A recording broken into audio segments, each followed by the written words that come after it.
Renault Scenic, and we have the fault code 047195, and it's the exhaust pressure sensor.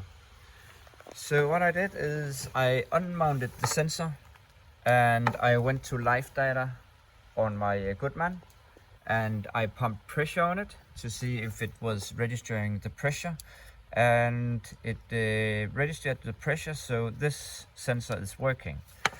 So I checked the pipe by putting pressure on it. It's like down here, the pipe going to the right. It goes onto the exhaust manifold, and the bolt is like way down there, so it's pretty hard to unmount.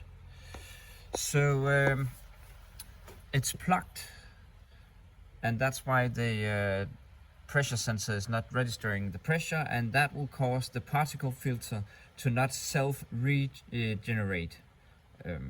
So it will have some faults.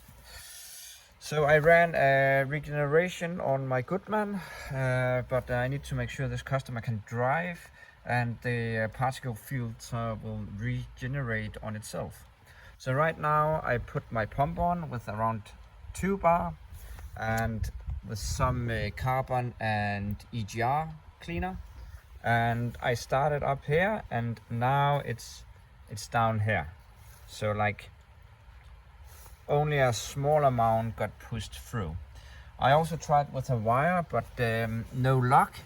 But I hope I can get the plug out, the carbon plug, with this cleaning.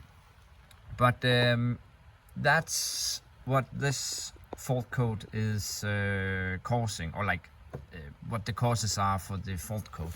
It can either be the pressure sensor, or it can be that metal plug down, metal pipe down there that's plugged.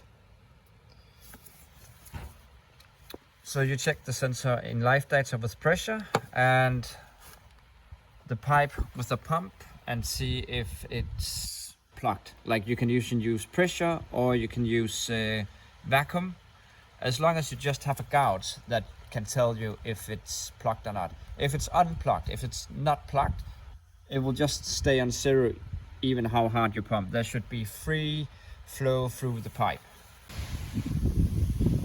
So I ended up using carbon activator to remove the carbon plug in the pipe, and it only took an hour, and as you can see now I'm trying to pump vacuum and the needle is not moving at all. So that means the plug is gone and the sensor can measure the pressure again.